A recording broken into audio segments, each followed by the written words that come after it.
Okay, welcome. So, what we're going to be doing today is we're going to be going over our first lecture on light, and really, I want to refer to that by its physics name, that is optics. So, this lecture will be an introduction to optics. Just want to again give a quick definition of that. Optics is the study of light. Now, by light, I'll connect this to a couple of things we've talked about before. Light is an electromagnetic wave. And what I want to do today is sort of make this connection to both electromagnetism and to waves. And basically, where light comes from, this is oscillating charge. Now, previously, when we were talking about thermodynamics, and I'll get into kind of how this works. But when we were talking about thermodynamics, we talked about how things, just by virtue of the fact that they have some amount of internal energy, meaning they have some temperature, they will emit light. Like humans, we have a body temperature, we emit infrared light. The sun emits visible light, not just visible light. It emits a lot of ultraviolet light, emits a lot of infrared light. Emission you don't just emit in one area, you emit in a whole bunch of areas, but that's a little beyond the scope of what I want to get to right now. But kind of what I want to get at is I want to talk about how an oscillating charge can result in this electromagnetic wave. So as a reminder, if you have just a normal charge where we have plus Q, then what we get here is we have an E field kind of going out in all directions, right? Okay, so these are not symmetric, though some lines are longer than others. Now, what I'm going to do is I'm just going to focus on one of these, but you can imagine this happening in all directions. So if we change this to an oscillating charge, basically, an oscillating charge, again, I mean a charged object, but basically what I'm going to be doing is I'm going to have the plus Q, and it's just going to be going back and forth between two spots. So it's just oscillating between spots 1 and 2. Well, ultimately, what is happening here is when it's in the middle, if we just think about the electric field, off to the, I'll change the color of this because I want the field lines to be in. So we think about the electric field line just kind of off, to the right of this thing. Initially, when it's in the middle, you're going to have a field pointing to the right. Now, when it goes up, you're going to start to have your field pointing down. When it starts coming back, your field is going to, basically, this direction of this field is going to be changing with position because this charge is oscillating. All right, so this is what we get. This is our electric field line. Now, as a reminder, an oscillating charge, it's also a moving charge. Now, hopefully you recall from the previous lecture that what moving charges generate, they generate B fields. All right, I'll color code this because I want to do this in blue. But they generate B fields. All right. Now, ultimately, the B field, the direction of the B field is a little bit trickier to think about. And if the E field is kind of oscillating up and down, what the B field is going to do, it's going to oscillate into and out of the board. So, or into and out of the page, however you view this. So it kind of looks like this. You have to kind of imagine that this is in 3 dimensions, but essentially it's paired. Okay. It kind of looks like they're just opposite, and that's just because I can't really draw. But let me show you sort of what I mean with an image. All right, so going to copy this image from somewhere in the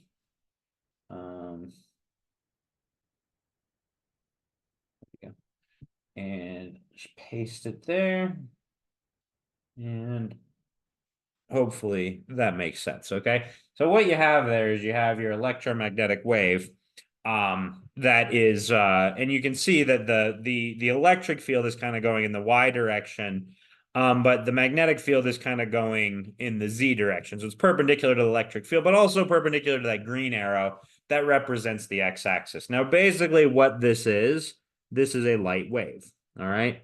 So this thing, when you have this paired electric field, it is a light wave. And it has a whole bunch of properties, some of which we're going to talk about. But the idea here is that vibrating charges, they emit light. All right. Now, vibrating charges, they will emit electromagnetic radiation, and that basically means that they emit light. Now, not all light is going to be the same. As a reminder, the speed of light, c, is the speed of light, symbol c, and it is 3 times 10 to the 8th meters per second. Okay, so that is going to be what is constant for all light, but not all light is going to have the same frequency, and not all light is going to have the same wavelength. All right, not all light has the same f and lambda. Now, if we go back to this, if we go back to this, as a reminder, again, if light is all traveling at the same speed, and that's kind of an interesting thing about the universe, that this happens, but it does happen. But you can imagine that if this charge were vibrating more quickly, then it would have a higher frequency. If it were vibrating more slowly, it would have a lower frequency. And because of the inverse relationship between wavelength and frequency, you will have uh,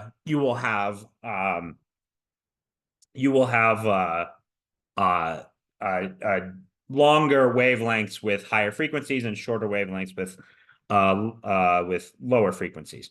Now, the thing about this is, and I just do want to kind of make some points, is that higher temperature objects, basically the charges vibrate faster. All right. Now, the reason for that, as we talked about before, is that the primary way that the primary physical attribute that's affected in high temperature objects is the internal vibration of their molecules. Okay. And all those molecules have charge on them. They will generally have a balanced charge on them. But it turns out that even if you vibrate something with a balanced charge, if they're vibrating slightly differently, what you can get is you will still get light emitted from that. So this is why that's the case. This is why even net neutrally charged objects will emit light when they vibrate, because their charges will be vibrating, and all the vibrating charges will emit light. Now, what this means, higher temperature objects, charges vibrate faster. What this ultimately means is that frequency is higher. Okay. And this is something that is quite interesting. That goes along with something we call black body radiation. It's basically this idea that, all else being equal, an object at a certain temperature will emit a certain type of electromagnetic wave. And the black body is a little nebulous, because not most of these things are not black, but stars are actually very good models of black body radiation. Certain other things are not, just because they have other aspects to it, but stars are a very good model of black body radiation. And the idea is that higher frequencies generally mean higher temperatures. Okay. So for instance, our star is a yellow star. That's sort of in the middle of the visible spectrum. Now, like I said, that's where it peaks. But for the most part, the white is basically the light. I'm sorry, is basically white. It's a mixture of all the frequencies, but it peaks in the yellow. If you think about a red giant star, this type of star peaks in the red, and red has a lower frequency than yellow. These red giant stars are actually cooler than our sun. They tend to be a lot bigger, but they're also cooler. Now, if you go to a blue supergiant, these stars are they're obviously peak in the blue. They are hotter than our star. So an example of a red supergiant is or red giant is Betelgeuse. I think Antares is also, Antares might be a red supergiant. But the star Rigel is a blue supergiant. So that's just kind of some interesting little tidbits. But the whole idea gets into this, is that When the charges vibrate faster, you end up getting a higher frequency of light. Now we'll talk more about that as we get get a little bit further on. But the whole idea is that the light. So let me just put it this way: we have a range of light frequencies, and we call this the electromagnetic spectrum.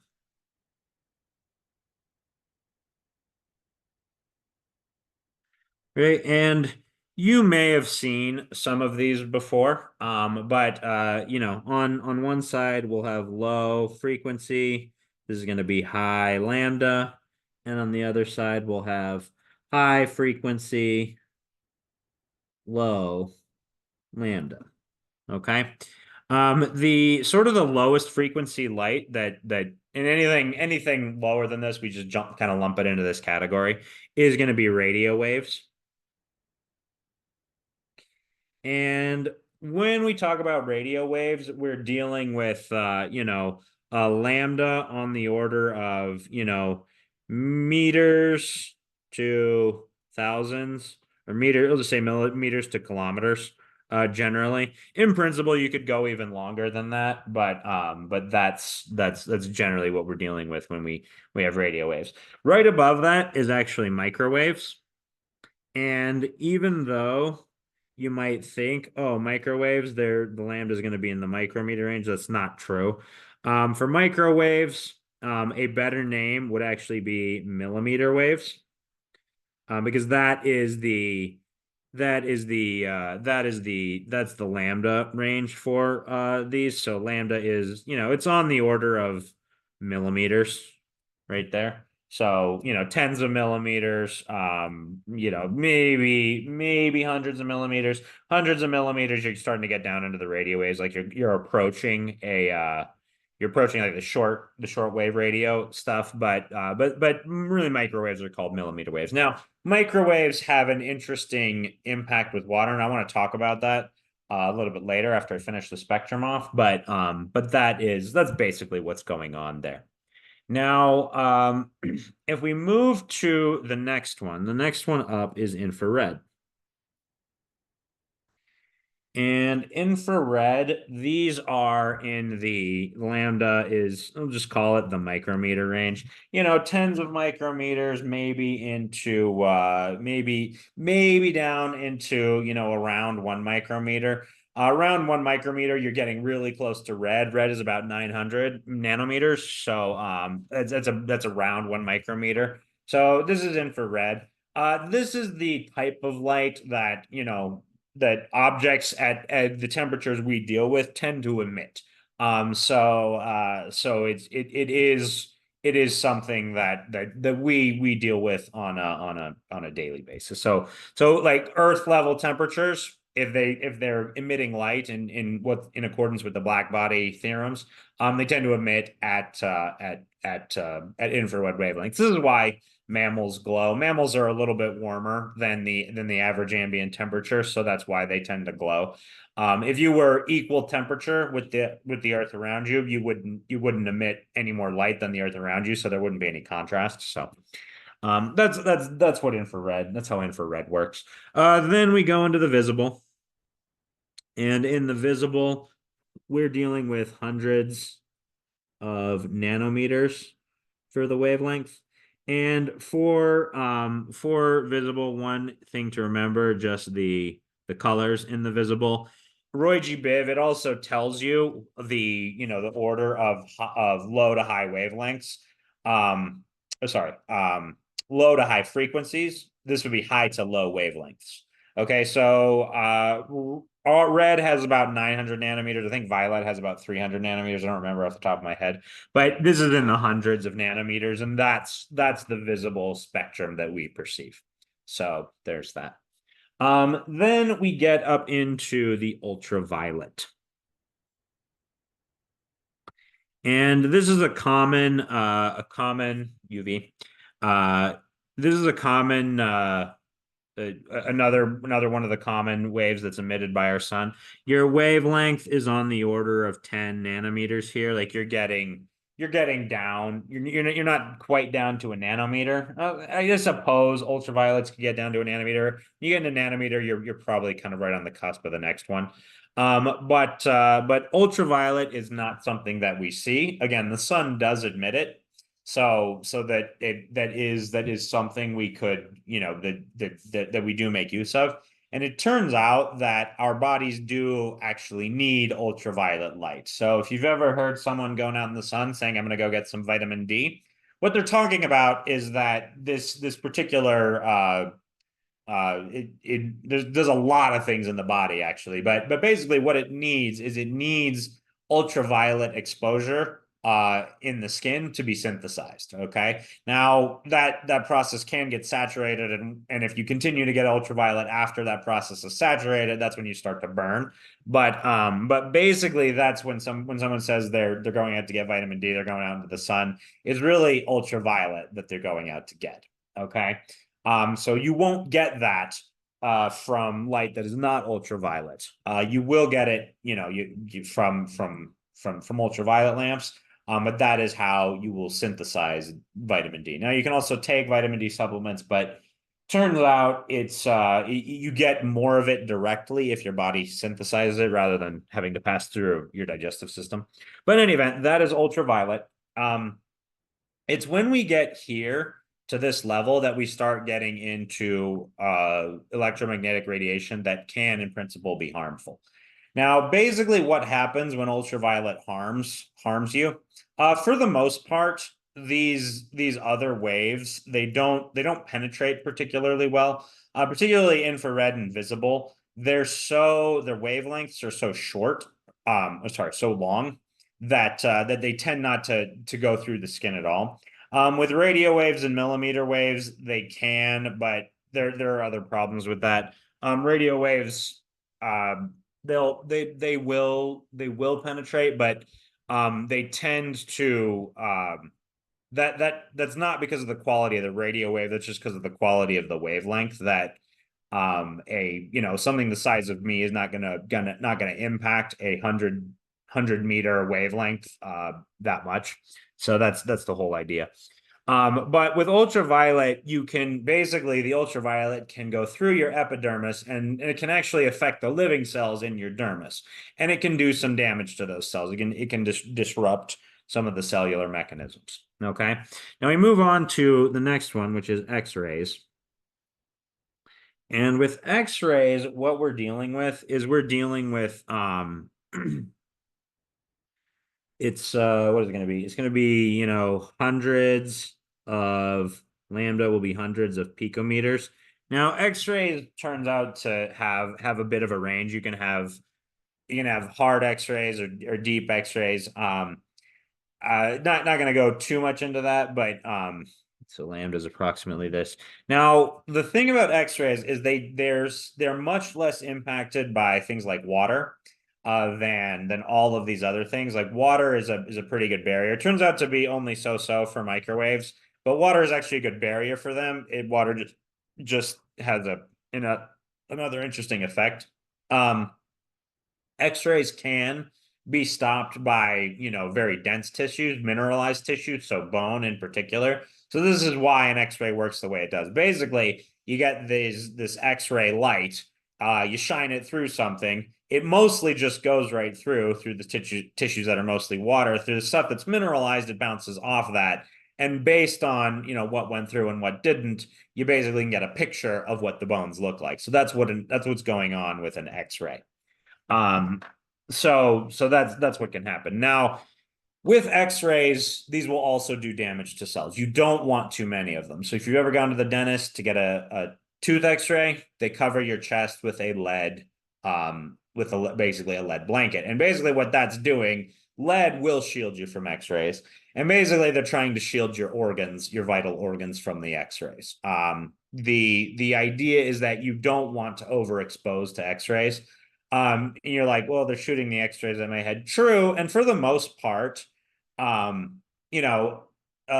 few X-rays doesn't really matter, but you do want to isolate you don't want more than you need because X-rays are kind of novel. We don't like our sun does not really emit X-rays in any meaningful quantity, so it's not something we're really equipped to deal with on a routine basis. Now, again, when you get an X-ray, it will do some cellular damage, but lots of things do cellular damage, and your body can recover from that. If you get too many X-rays, that's when that cellular damage starts to pile up. So that's why, the precautions when it comes to X-rays. Next one up, we have our gamma rays. And I'm just going to put, because I'm running out of room, I'm going to put cosmic rays in with the gamma rays. A lot of times they are included. You get down to this, your lambda is on the order of 1 picometer. So that's around where you are. And gamma rays will basically go through all of your tissues.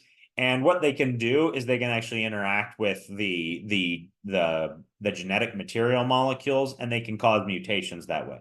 Not only mutations, they can cause damage to it, and the repair process can cause mutations, but they can cause all sorts of internal cellular damage.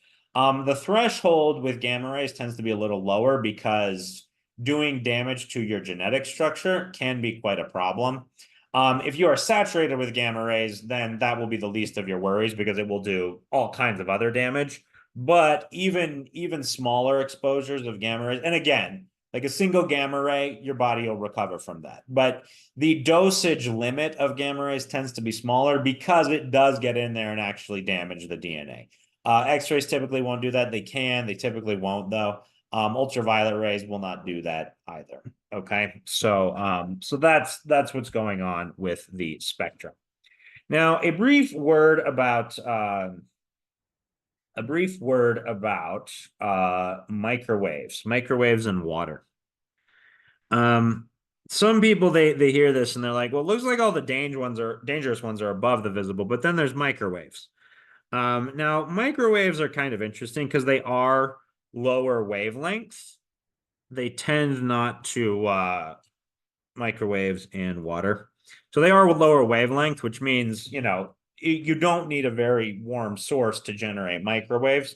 Now we generate microwaves in other ways through not through black body radiation. But the idea is that if you have a water molecule, what you have here is it's H2O. So you have your oxygen, your two hydrogens. And when this thing is at a temperature, basically what will happen is the two hydrogens will basically vibrate back and forth. Okay. Now you're like, okay, that's fine, but that doesn't tell me what really happens. Well, the key here is that microwaves frequency is the same as the oscillation frequency of water. All right. And what this means is it means that for just a normal vibrating water molecule, a microwave can basically get it to vibrate a lot. And we know that a lot of vibration means an increase in temperature. Basically, you're giving it a bunch of kinetic energy. And if you do that to all the water molecules, then that effect is to raise the temperature of the whole thing. Okay. So this is why, things with water will heat up in a microwave, whereas if you just have a piece of ceramic with no food on it, assuming there's no water and stuck in it anywhere, it won't really heat up. Now, water is not the only thing that works this way, but that this tends to be the idea. Now, why does it matter that the microwave frequency is the same? Well, if you think about it this way, when you're, if you're pushing a child on a swing, that swing is just a pendulum, it has its own natural frequency. But you need to, you need to get it going. And you can do this with actually fairly light pushes as long as you time them in the right spot. Basically, what you want to do is you want to give the push as soon as the child gets to the high point. And then you push. And then you wait. Don't give any pushes. Like you don't follow along, keep pushing or push at intervals. You wait until they get back to the high point and push again. So basically that's what's happening with the water molecule. So the way you can think about it, what the microwave is doing is it's waiting till the water molecule is all the way spread. And as soon as it is, it forces it back together harder. And then it waits till it's all the way spread again and forces it back together harder. And what this does, this can really increase the amplitude of the vibration. The frequency will stay the same, but the amplitude will get a lot bigger. Okay, so that's what's going on with, and when the amplitude gets bigger, that's more kinetic energy, higher temperature. So that's how microwaves can transfer their energy directly to water. But that's what's going on with that. Um, Now, there's another thing to talk about that a lot of people have heard of. It's a concept that comes up a fair bit. And that is light as a photon. Now, we're not going to talk too much about this, but the idea is that um, we can think of light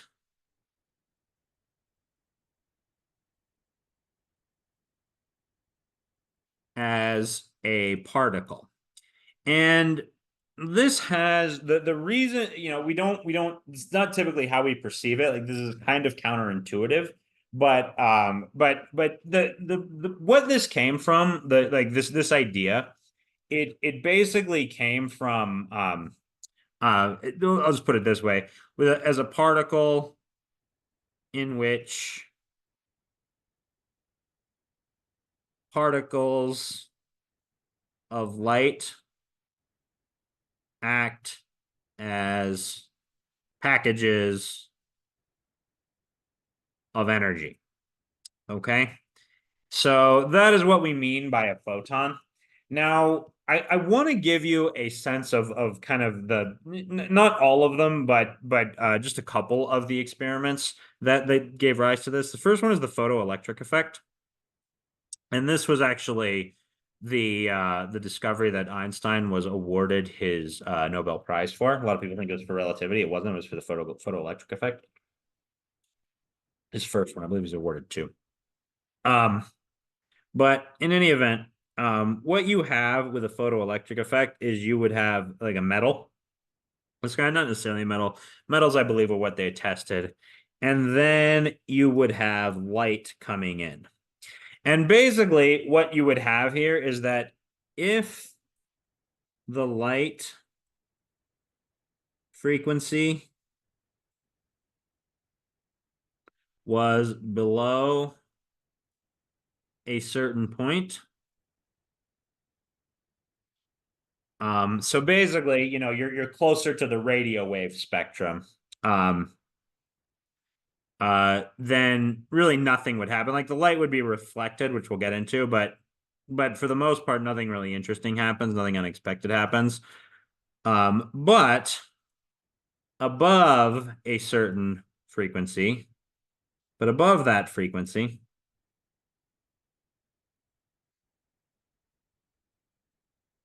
electrons would be ejected.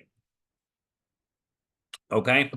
And why? So, what's the deal behind this? Well, I want to just kind of give you an example of what I mean. So, an example, and I don't know if this works for any particular metals, but red, orange, yellow, green light do nothing.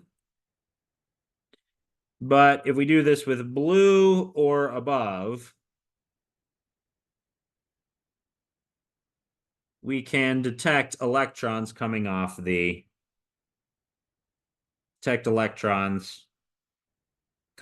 metal. Okay. So that's basically what we're saying here. All right. That's basically what is going on, is that we might get an electron if we were, blue or above light. And this electron could be detected in a number of different ways. I'm not going to go into that, but basically that's what's going on. Now, another important thing is that the intensity of the light did not matter. So intensity, or the brightness of the light, did not matter. All right. So basically, what this is saying is, it's saying that the way they interpreted this is that the electrons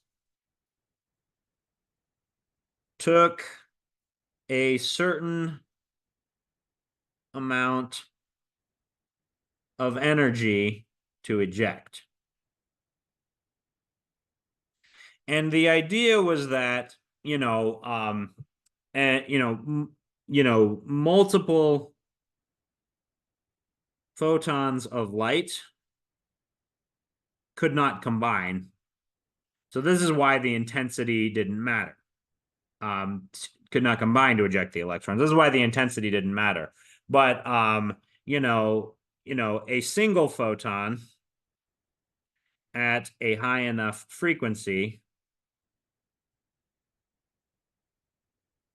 could eject electrons.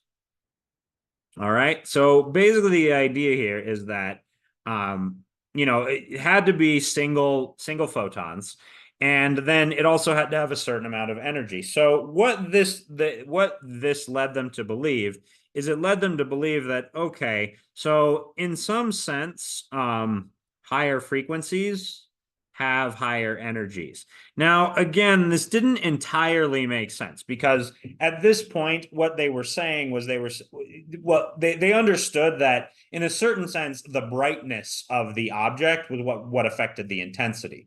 But in a certain way, you could also have like sort of a quantized amount of energy that was kind of inherent to the light. And that was kind of what they saw, is that, you could only get this effect, like brightness didn't matter. You could only get this effect by changing the frequency. So this led to two different conceptions of energy and light. And you had the energy per photon. And basically, this increases with frequency. So higher frequency photons have higher energy per photon.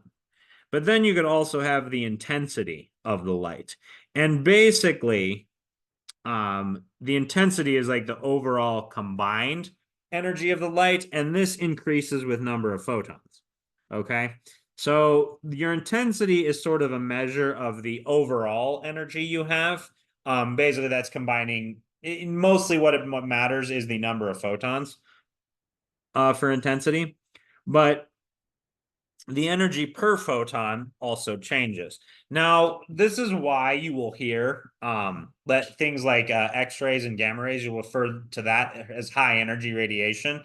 It's because their individual photons have more energy than things with lower frequencies, or that. So that's why you'll hear high energy radiation, things like that.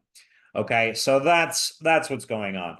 Now, I think I don't want to do any notes on this. I just want to mention it briefly. One of the more interesting ones that I found was when very precise light detectors were used.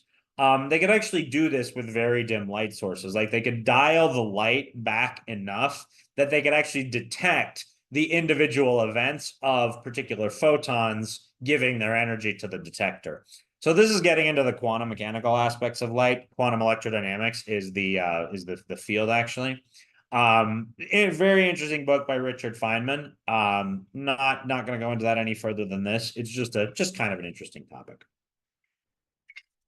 So what I want to cover next, what I want to get into, is the thing we are going to spend more time on, and that is going to be geometric optics. And basically what geometric optics is all about, it's about the paths and travel of light. And sometimes it's just in straight lines. Mostly it has to do with how light interacts with objects.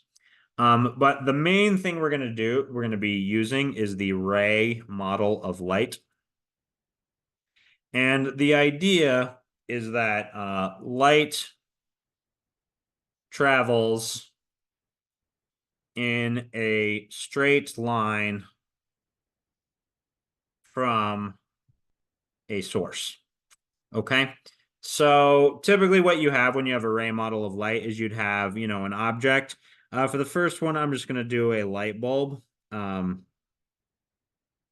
So you'd have, so we'd have our object. In this case, the object is actually generating the light. And then you'll have over here, a lot of times it's drawn so it kind of looks like an eye. You have a detector. And typically what you do when you're modeling this, you just draw, the rays of light toward the detector, okay? Because those are the ones you care about. The only rays that the detector is going to detect are the ones that go from the object directly to the detector. So that's why I'm not drawing all the rays of light that are being emitted from this. We know that the light is being emitted in all directions from a light bulb, but for when we're looking at this, we do really care about the detector. So we tend to only draw the rays that are going to the detector. Now, you could also have an object, just like a person, say, and you could still have your detector over here. And if you were to do this, then again, what you would do is you would draw the rays of light going to the detector like that. Now, it's a little bit more complicated than that. We'll talk about, some of the rules associated with how we draw these rays, but that's fundamentally what we're looking at when we're looking at a ray model of light. Now, one other thing I want to talk about when we just draw rays, there is one other aspect to them that a lot of times we won't draw, but it is implied. So the line would be the ray. Now, what you can do is you can draw these little perpendicular pieces in the ray, and they should be equally spaced. Assuming it's through a standard medium, because what these red things are, these are called wavefronts. And the idea is what they're supposed to do. They're just supposed to represent the location of crests in the wave. Okay. So that's what we're talking about. So basically the wave is propagating in the direction of the ray, but the wavelengths are, they're the crests of the wave are perpendicular to that ray. Okay. So what this would mean in this model is that the distance between the two would be our lambda. Okay. Now this is really not ever going to be to scale. So, don't expect that to be the case, but that's basically what's going on there. Now, I did want to talk about the first of the geometric optics laws, and that is the law of reflection. And basically what this law of reflection states, it's that one, it kind of does this assumption, but light reflects off, and what we mean by reflects is we just mean bounces off.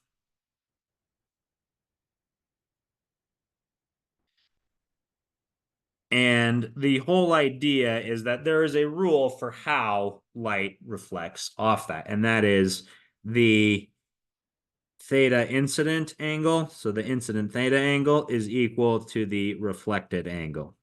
Now, I do want to show just a diagram of this, just so people know what we mean. So you have a flat surface, and then you have a ray of light coming off, and it will bounce off with the same angle. Now, the question is that a lot of people will mess up is they won't know, okay, what is theta in this diagram? Like they'll think that your thetas are these things, and that's not the case, okay? Your thetas are not measured relative to the surface. They are always measured relative to the perpendicular to the surface.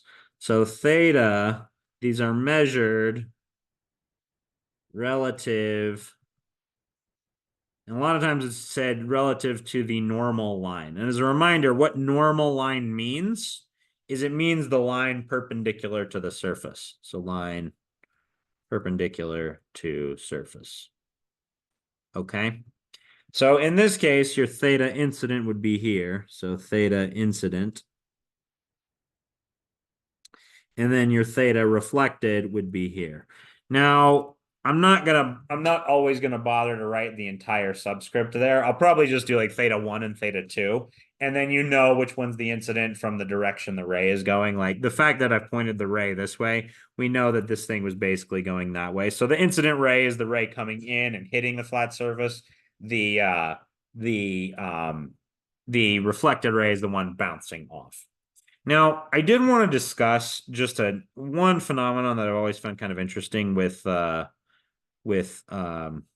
reflected rays. So if we've got a car, we got a guy driving the car, and what we have here is we have the headlights, and he's just driving along the road. What we know is that if the light ray does this, according to angle of incident equals angle of reflection, it should just do this. And some of it does that, but a lot of it is going to bounce back and go into the guy's eye. All right. Now the question is, well, why is that the case? So why does it bounce back basically in the same direction? Well, the idea is that what you have here is not actually a flat surface. It's a very rough surface. So, we'll just kind of zoom in on the surface here. And what you would actually see is something, you'd have edges. So you'd have something that looks like this and things like that. And the whole idea is that, okay, well, if you actually shoot it this way, gonna change this because white gives what I want, but if you actually shoot it this way, then some of the light will in fact bounce straight back because the normal at this surface basically forces it to do that. Okay, it's almost striking it straight on because this is a rough surface. Now, if you fill it in with water, so if we make the road wet, well, you may have observed this before, but you might still have this rough road, but if it's filled in with water, basically, well, I won't fill the entire thing in. Basically, a whole bunch of this becomes smooth now, which means that you get a lot more of the light bouncing off and just kind of going its own way. So you may notice that you get much less detail of the surface of the road if the road is wet. Like you can tell it's wet because you get kind of that glint, but you can't see nearly as much of what's on the road. Okay. Now, a lot of times that doesn't really matter because if there's something relevant on the road, then it won't be part of the flat surface, and that will you will be able to see that. But just try that out sometime. Like you'll notice that it's different when you're looking at a dry road where the road looks completely illuminated. Where as when you look at a wet road in front of you, it looks a lot more dark. And basically, this is the reason why. It's not because the rain is obscuring it or anything. It's because a lot more of the light is, or a lot less of the light is being reflected back towards your eyes because the road is functionally much more smooth. Okay, so that is all I wanted to talk about in this first lecture in optics. Next one, we'll get into Snell's law and probably into lenses too. Thank you for joining me. Have a good day.